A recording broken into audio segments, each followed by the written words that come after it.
Pemirsa, adu elektabilitas Capres-Cawapres kian menguat. Tiga pasang kandidat seolah ingin membuktikan tingkat keterpilihan melalui survei sejumlah lembaga. Masih ada sekitar 1 bulan lebih lagi tiga paslon untuk mendapatkan posisi teratas. Lalu bagaimana strategi mereka? Lalu mungkinkah juga Pilpres 2024 ini hanya berlangsung satu putaran saja?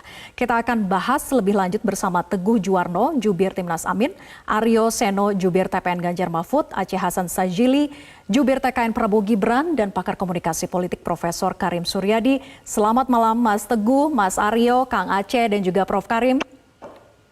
Selamat malam. Assalamualaikum warahmatullahi wabarakatuh. Waalaikumsalam, selamat tahun baru, salam sehat semuanya. Saya ke Mas Teguh dulu ya. Mas Teguh. Oke, Mas Teguh, ada pola salip-salipan antara paslon 1 dan juga paslon 3, tren peningkatan di kubu Amin. Ini bagaimana pasangan Amin melihat dinamika kenaikan survei? Terima kasih untuk mengundang kami di Metro TV. Pertama, selamat tahun baru. Semoga 2024 perubahan akan terjadi di negeri ini.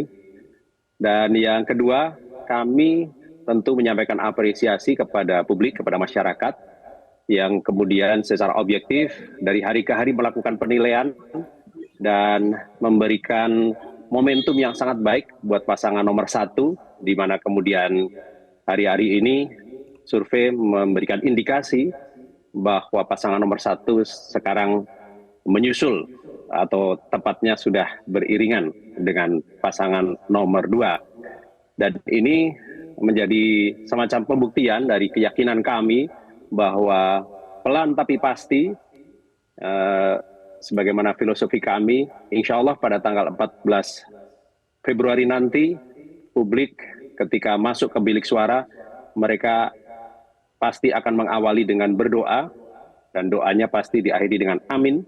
Maka kemudian insya Allah pasangan nomor 1 akan memenangkan Pileg atau Pilpres 2024 yang akan datang. Insya Allah, Mbak. Oke. Kemudian saya ke Mas Aryo. Mas Aryo, ketika rilis hasil berbagai lembaga survei gitu ya, kubu Anda ini lantas membuka data internal. Lalu mengapa harus membuka data itu dan menunjukkan ke publik, tujuannya apa sebetulnya? Ya, terima kasih Mbak. Jadi mencermati berbagai hasil survei ini, kita juga melakukan sebuah survei internal yang kami rasa ini penting untuk dilakukan dengan sebuah metode triangulasi yang dipimpin oleh Mas Andi Wijayanto.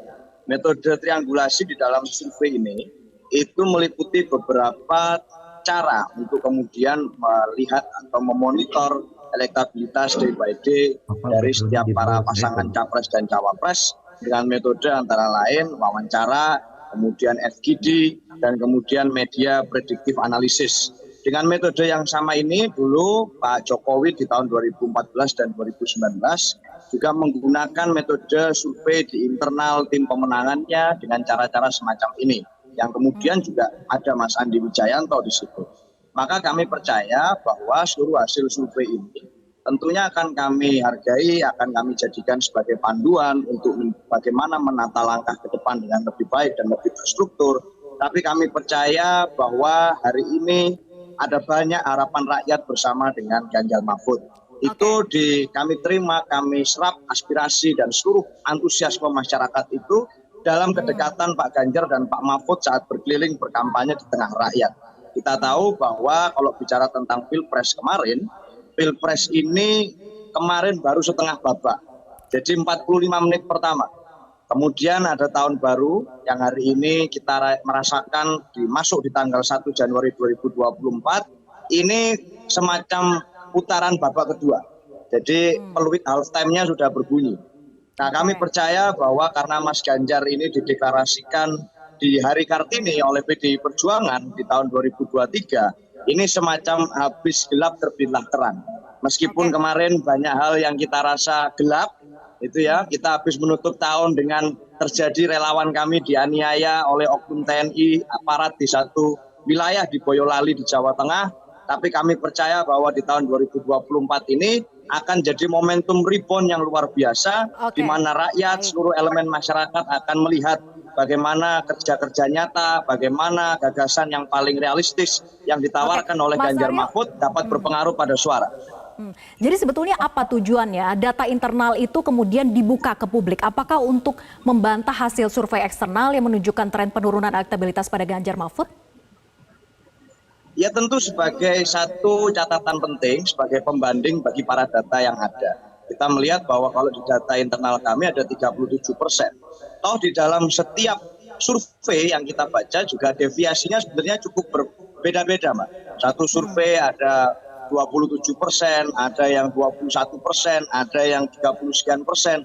Sehingga kalau kita ingin membaca arah jam, kalau ibaratnya survei ini kita ingin membaca waktu, ini jamnya berubah-ubah. Ada yang kadang masih jam 9, ada yang sudah jam 10, ada yang jam 11. Nah, kita ingin melakukan pembacaan data dari apa yang kita terima dan ternyata hasilnya kami tidak di posisi yang buruk-buruk amat seperti yang banyak dipersepsikan.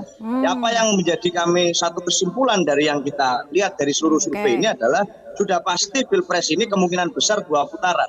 Tidak mungkin 1 putaran karena angkanya menunjukkan demikian, semua survei tidak ada yang menunjukkan naga-naga 1 putaran. Dan kalau tidak ada tsunami politik, kami yakin di Januari ini juga angkanya tidak akan beda jauh dari prediksi 2 putaran. Nah, kita yakin bahwa semangat inilah yang hari ini kita ingin terus berkampanye dengan masyarakat untuk memenuhi apa yang menjadi hasil prediksi kami di 37% itu. Saya rasa itu. Sebagai data pembanding dan juga membantah begitu ya terjadinya tren penurunan bahwa hasil dari data internal justru rebound begitu. Nah, kemudian tadi juga dikatakan oleh Mas Aryo adalah meyakini hanya 2 putaran gitu ya. Rasanya tidak mungkin untuk terjadinya 1 putaran. Kalau Bang Aceh bagaimana Bang Aceh? Masih meyakini bisa menang 1 putaran atau bagaimana? Iya, pertama tentu kami ingin mengucapkan terima kasih ya kepada pollster yang telah melakukan survei, dan survei tersebut tentu sangat membantu kami dalam rangka memetakan dinamika menjelang Pilpres 2024 ya. Dan kami sangat tahu bahwa lembaga-lembaga survei tersebut selama ini telah menunjukkan kredibilitasnya sehingga kita dapat memotret bagaimana peta suara menjelang pemilihan presiden di tahun 2024 nanti. Yang kedua, tentu bagi kami harus terus bekerja keras untuk memastikan agar target kami tentu sebagaimana yang diketahui kami ingin 1 putaran, karena 1 putaran tentu akan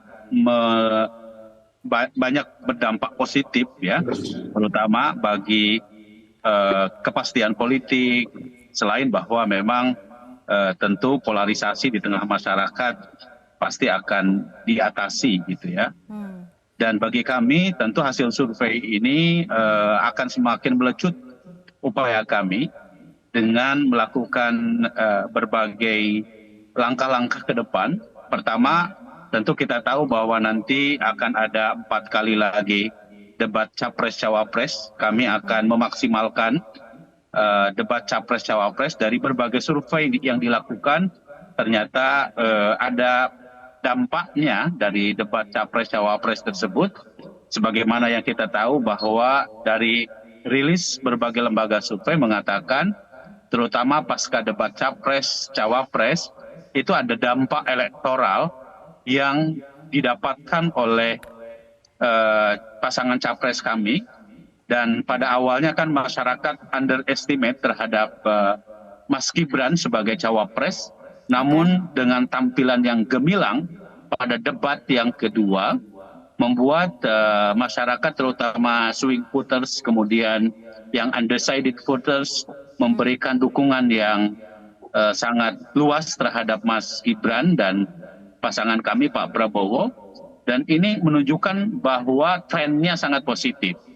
Sebagaimana kita tahu bahwa dalam 2 minggu atau sebulan sebelumnya, kita lihat bahwa survei Prabowo Gibran itu menunjukkan tren 41%, sekarang terus naik menjadi Yang terakhir indikator politik Indonesia menyebutkan Baik. hingga 46,7%, dan Oke. kami akan terus dorong agar target kita satu putaran bisa terlampaui. Oke. Tentu dengan cara memastikan bahwa kami akan mengkampanyekan, mensosialisasikan program-program Baik. kami, ya, dan kami tentu tidak dengan cara menyentil atau menyindir atau menjelek-jelekan pasangan lain, ya. Oke, Kang Yang Aceh. kami tawarkan adalah program visi misi, gitu, Ya, Mbak. jadi targetnya satu putaran begitu ya. Nah, saya ke Prof Karim kalau begitu. Prof Tentu. Karim, jadi